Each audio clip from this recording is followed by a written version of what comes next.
Good evening friends, my self doctor Jyoti, assistant professor in Pandit Nekiram Sharma government college. आज हम कुछ important questions discuss करने वाले हैं जो आपके गेट के एग्ज़ाम, आईआईटी जैम में जो हैं हेल्पफुल हो सकते हैं। तो फर्स्ट क्वेश्चन हमारे पास मैथमेटिकल फिजिक्स का है।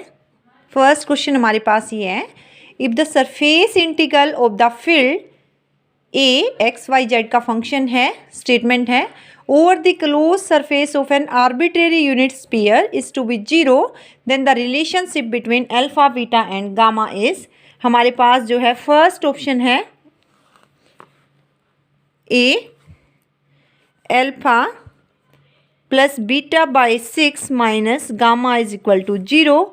सेकेंड ऑप्शन है alpha by 3 plus beta by 6 minus gamma by 2 is equal to 0।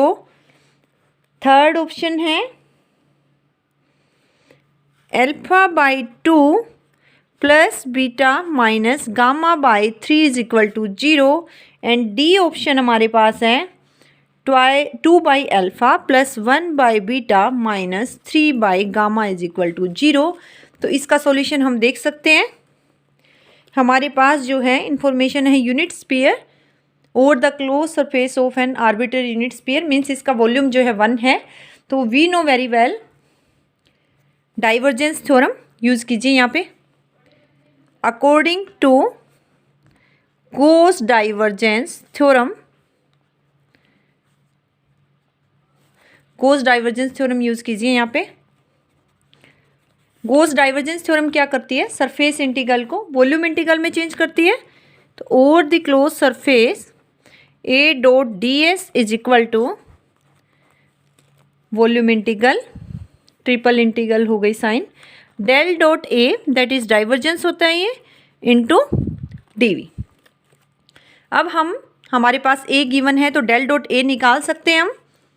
Del dot ए की वैल्यू क्या हो जाएगी, आई करली बाई करली, पहले डेल की डेफिनेशन लगाइए, प्लस जे करली बाई करली वाई प्लस के करली by curly Z dot A रखिए। ए हमारे पास जो है twice of alpha x i plus beta y j minus 3 gamma z k. तो हमारे पास आ जाएगा curly by curly x twice of alpha x plus curly by curly y into beta y plus curly by curly z minus 3 gamma z. और ये आ गया हमारे पास 2 alpha plus beta minus 3 gamma. This is our first equation. तो del dot A D V क्या हो गया, हमारे पास क्वेश्चन में गिवन है over the close surface of an integral जो है टू बी 0, मीन्स आपकी A dot D S over the surface क्या है 0। It means right hand side भी 0 हो जाएगी। दैट इम्प्लाइज, रखिए वैल्यूज आपकी फर्स्ट इक्वेशन में 2 alpha plus beta minus 3 gamma into D V. और वॉल्यूम आपके पास क्या गिवन है, यूनिट स्फीयर है, तो ये क्या हो गया, that implies 2 alpha plus beta minus 3 gamma is equal to 0। और हमारे पास क्या हो जाएगा 2 alpha plus beta minus 3 gamma is equal to 0। आप इसको लिख सकते हो, दोनों साइड आप 6 से डिवाइड कीजिए। 2 alpha by 6 plus beta by 6 minus 3 gamma by 6 equal to 0 by 6 that is equal to 0। और alpha by 3 plus beta by 6 minus gamma by 2 is equal to 0। यहाँ से आप अपना ऑप्शन देख सकते हैं कौन सा है, that means B is our correct answer. तो हमारे पास ये फर्स्ट क्वेश्चन का सॉल्यूशन है। अभी हम अपने सेकंड क्वेश्चन पे आते हैं। नेक्स्ट क्वेश्चन हमारे पास है जैसे जस्ट वेक्टर ट्रिपल प्रोडक्ट पे बेस्ड है। सेकंड क्वेश्चन है ए क्रॉस, वेरी सिंपल क्वेश्चन, लेकिन कई बार ऐसे क्वेश्चंस में भी गलती हो जाती है आपकी। ए क्रॉस बी क्रॉस सी ऑप्शंस है इन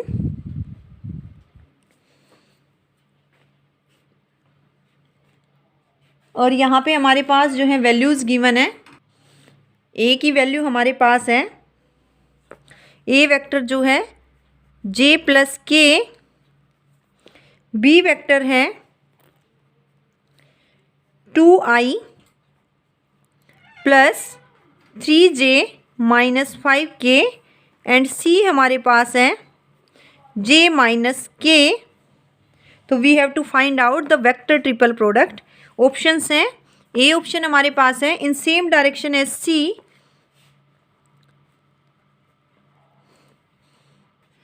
सो हमारे पास ये क्वेश्चन है A B C given vectors हैं, हमें एक वेक्टर ट्रिपल प्रोडक्ट की वैल्यू निकालनी है। तो फॉर्मूला लगाइए, we know very well A cross B cross C is equal to, हमारे पास होती है A dot C B vector as it is minus A dot B और वेक्टर सी। तो ए डॉट सी की वैल्यू जब हम फाइंड आउट कर रहे हैं, this is our A, this is our C, 1 minus 1 into B minus A dot B हम निकालेंगे तो यहाँ से हमारे पास आने वाली है 3 माइनस 5 इंटू सी। ये तो 0 बी हो गया, minus 2 into C that is equal to 2 of C, twice of C. तो इसका ऑप्शन क्या आ गया, is in the same direction as of C. तो A is correct answer. Next question देखते हैं। नेक्स्ट हमारे पास जो है क्वांटम मैकेनिक्स का क्वेश्चन है। नेक्स्ट क्वेश्चन हमारे पास है, कोई फ्री पार्टिकल है जिसका मास जो है m है और वो इस लेंथ के अंदर जो है ये फ्री पार्टिकल घूम रहा है ओवर दी लेंथ l। तो de Broglie wavelength associated with the particle is sinusoidal in nature, energy find out करनी है। जैसा कि हमें इस क्वेश्चन से दिख रहा है, जो हमारा पार्टिकल है 0 to l में, यहाँ पे हमारे पास क्या मिल रही है, 2 नोड्स मिल रही हैं। और जब फ्री पार्टिकल होता है तो उसकी इन जनरल एनर्जी होती है n square pi square h cross square by 2ml square, ये एनर्जी होती है। तो यहाँ पे हमारे पास जब हमारे पास सेकेंड एक्साइटेड स्टेट होता है तो उसमें कितनी नोड्स मिलती हैं, इन जनरल हमारे पास नोड्स होती है n माइनस 1 नोड्स होती है। तो 2 नोड्स हो गई, मीन्स n कोरस्पॉन्ड्स टू 3। तो एनर्जी क्या हो जाएगी हमारे पास 3 square that is equal to 9 pi square h cross square by 2ml square. तो हमारे पास करेक्ट आंसर ऑप्शन क्या हो गया, D is correct option. Next fourth question हमारे पास है, ब्लैक बॉडी रेडिएशन है, उसकी वेवलेंथ गिवन है, उसके टेम्परेचर में अगर हम चेंजेस ला रहे हैं तो वेवलेंथ में क्या चेंजेस आएंगे।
अब हमारे पास ये क्वेश्चन है, ब्लैक बॉडी रेडिएशन जो है जिसका टेम्परेचर T है, कोरस्पॉन्डिंग वेवलेंथ लैम्डा है, टेम्परेचर में चेंज करे तो वेवलेंथ में क्या चेंज आएगा। We know very well Wien's displacement low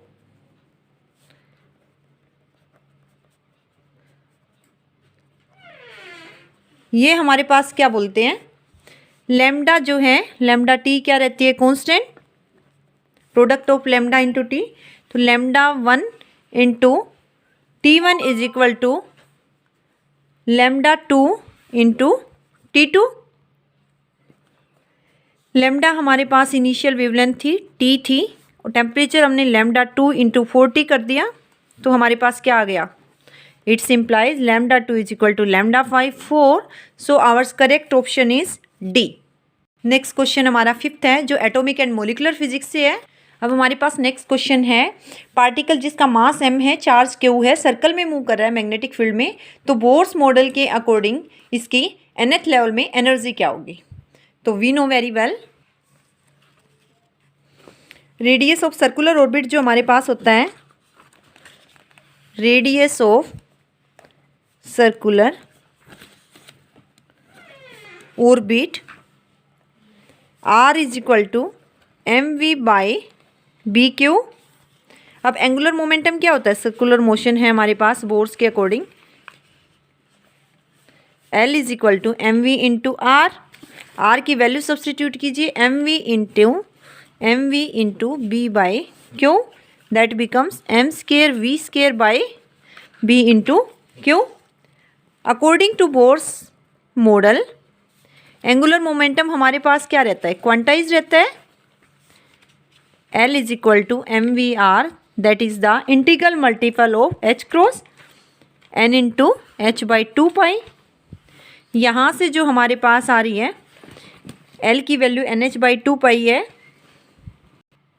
first equation का यूज़ करके पुट कीजिए, m square v square into divided by B Q is equal to NH by 2 pi. तो m square m v square की value क्या हो जाएगी यहाँ से? NH Q into B divided by 2 pi into m। अब यहाँ से एनर्जी निकालना चाहें तो क्या हो रहेगी हमारे पास? Kinetic energy half M V square is equal to n into H Q B, दोनों साइड 2 से डिवाइड होगा, 4 pi m। So ours correct option is D. D हमारे पास क्या हो गया? Correct option. नेक्स्ट क्वेश्चन देखेंगे अब हम। क्वेश्चन है हमारे पास स्मॉल चार्ज, क्वेश्चन हमारे पास है स्मॉल चार्ज स्पेरिकल सेल है जिसका रेडियस हमें गिवन है, पोटेंशियल है 30 वोल्ट। तो इलेक्ट्रोस्टैटिक एनर्जी निकालनी है हमें सेल की जो है स्पेरिकल सेल की एनर्जी हमारे पास क्या हो जाएगी? Electrostatic energy. सॉल्यूशन हम यहाँ पे देख सकते हैं, U is given by half into C V square, यही एनर्जी स्टोर होगी। अब कैपेसिटेंस क्या होता है स्पेरिकल सेल का? Half into 4 pi epsilon naught into R, radius capital R से हम जनरली लिखते हैं सिंबल, इंटू वी स्केयर। अब हमें जो है हाफ वैल्यू पता है, रेडियस हमारे पास गिवन है 0.01, 4 पाई एप्सिलॉन नॉट की वैल्यू होती है 1/9 इंटू 10⁻⁹। वी स्केयर 30 गिवन है आपके पास, तो वी स्केयर हो गया 900 and that becomes 5 into 10⁻⁻10 joule. So our correct answer is B. B हमारा करेक्ट आंसर हो गया। अब हमारे पास क्वेश्चन है डायटोमिक मॉलिक्यूल्स है जिसको जो है एज हार्मोनिक ऑसिलेटर की तरह वाइब्रेशंस हैं उसमें। तो हमारे पास 2 हेलोजन मॉलिक्यूल्स हैं, X2 है, Y2 है, जिनकी वाइब्रेशनल फ्रीक्वेंसीज हमें गिवन है। उनके जो है फोर्स कांस्टेंट KX और KY भी हमें गिवन है। एटॉमिक मासेस हमें गिवन दिया हुआ है 3 जो है एटम्स का, फ्लोरीन, क्लोरीन एंड ब्रोमीन का। तो हमें पता करने हैं ये हेलोजन मॉलिक्यूल्स X2 एंड जो Y2 का डाटा गिवन है वो इनमें से कौन सा है? फ्लोरीन है, क्लोरीन है। जैसे फर्स्ट ऑप्शन हमारे पास है या तो फ्लोरीन और क्लोरीन है, सेकंड है क्लोरीन है या फ्लोरीन है, थर्ड ऑप्शन है ब्रोमीन है या फ्लोरीन है, फोर्थ ऑप्शन है फ्लोरीन है या ब्रोमीन है। तो हम गिवन डेटा से क्वेश्चन को सोल्व करने की कोशिश करते हैं। वाइब्रेशनल फ्रीक्वेंसीज हमें पता है, we know very well. Vibrational frequencies जो हैं फॉर्मूला क्या होता है? Nu is equal to K by M. यहाँ से न्यू एक्स हमें गिवन है, न्यू वाई हमें गिवन है। लगाइए क्वेश्चन पे, न्यू X2 लिख सकते हो, Y2। तो हमारे पास आ जाएगा K X by M X into K Y, अब वो आ जाएगा एम वाई। यहाँ से एम एक्स हमें मेन तो क्या चाहिए? मास के बेसिस पे तो रेशियो से पता चलेगा हमें कौन सा मॉलिक्यूल है। तो हम यहाँ से M X by M Y की वैल्यू क्या हो रही है हमारे पास? K X by K Y into nu Y square, Y2 square by nu X2 square. और ये वैल्यू सब्सटीट्यूट करेंगे 325/446 इंटू जो एटॉमिक मास हमारे पास गिवन है, फ्रीक्वेंसी गिवन है 26.8 इंटू 10⁻12 का whole square, whole divided by 16.7 into 10⁻12 का स्केयर और ये रेशियो हमारे पास क्या आएगी, नियर अबाउट सोल्व करके देखेंगे 1.866, और ये रेशियो किसकी होती है, क्लोरीन और फ्लोरीन की। जैसा कि हमारे पास गिवन है क्लोरीन एंड फ्लोरीन, दोनों की रेशियो निकालेंगे हम, क्लोरीन की और फ्लोरीन की, ये दिस वन। तो 19 और 35.5 की हम रेशियो निकालेंगे, 19/35.5 डिवाइडेड बाई 19, तो हमारे पास क्या हो जाएगा 1.866। तो correct answer is B option. Question हमारे पास नेक्स्ट क्वेश्चन है, 2 डायमेंशनल पोटेंशियल वेल का क्वेश्चन है, जिसका पोटेंशियल जब x हमारा लाई कर रहा है 0 से L में तो 0 है, और y हमारा 0 से 2L में है। तो हमें पता करना है, हमें 4 ऑप्शन गिवन है कि कौन सा ग्राउंड स्टेट एनर्जी को बता रहा है और कौन सा जो है ऑप्शन आइगन फंक्शन को बता रहा है, ग्राउंड स्टेट को। तो इसका सॉल्यूशन हमें पता है, वेव फंक्शन हमारा कैसे निकालते हैं, psi nx ny is equal to √2/L, in general formula होता है हमारे एक वेरिएबल के लिए, साइन n πx, तो हमारे पास x को nx से दिखा रहे हैं हम, नंबर ऑफ पार्टिकल्स को जो x में है, डिवाइडेड बाय लेंथ। ये हमारा जो डिफरेंस होता है पोटेंशियल में x के अंदर, लिमिट 0 to L है, तो टोटल दोनों का डिफरेंस क्या हो रहा है, L - 0 0, तो ये लेंथ आ जाएगी इनटू 2 वेरिएबल में है √2/L sine of ny pi into y। यहाँ पे क्या डिफरेंस आ रहा है, 2L - 0 over the length 2L, तो यहाँ पे हमारे पास आ जाएगी 2L। तो हमारे पास एक ऑप्शन तो आ चुका है, C जो है ग्राउंड स्टेट को बता रहा है। अब हमें एनर्जी पता करनी है कि A ऑप्शन करेक्ट है या B ऑप्शन करेक्ट है। ग्राउंड स्टेट जो हम एनर्जी निकालते हैं that is given by nx भी 1 रहेगा और ny भी क्या रहेगा 1। तो इन जनरल हमारे पास एनर्जी क्या रहेगी, nx ny is equal to nx square plus ny square into pi square, sorry लेकिन लेंथ हमारी अलग अलग रेंज में है, तो हो जाएगी nx square pi square h cross square divided by 2m into L square, क्योंकि x के लिए हमारी जो है l लेंथ है, ny square pi square h cross square divided by 2m into 2l square. ये लेंथ क्या है y में 2l है, तो ये मिस्टेक ना करें कि हम कॉमन निकाल के l स्क्वायर कर दें। अब ग्राउंड स्टेट हमारा nx इक्वल टू ny 1 है, तो सब्सटीट्यूट कीजिए आप में, pi square h cross square by 2m into L square plus pi square h cross square divided by 8ml square. तो ये हमारे पास क्या आ जाएगी 5 pi square h cross square by 8ml square. तो सो हमारा करेक्ट ऑप्शन क्या हो गया, B and C are correct options. तो ये हमारी वीडियो जो है IIT एग्जाम के लिए तैयारी कर रहे हैं बच्चे, क्वांटम मैकेनिक्स की उनके लिए भी है, प्लस जो है MSc वाले बच्चे गेट के लिए तैयारी कर रहे हैं या CSIR नेट के लिए तैयारी कर रहे हैं, क्वांटम मैकेनिक्स के जनरली ये क्वेश्चन आपसे पूछे जा सकते हैं।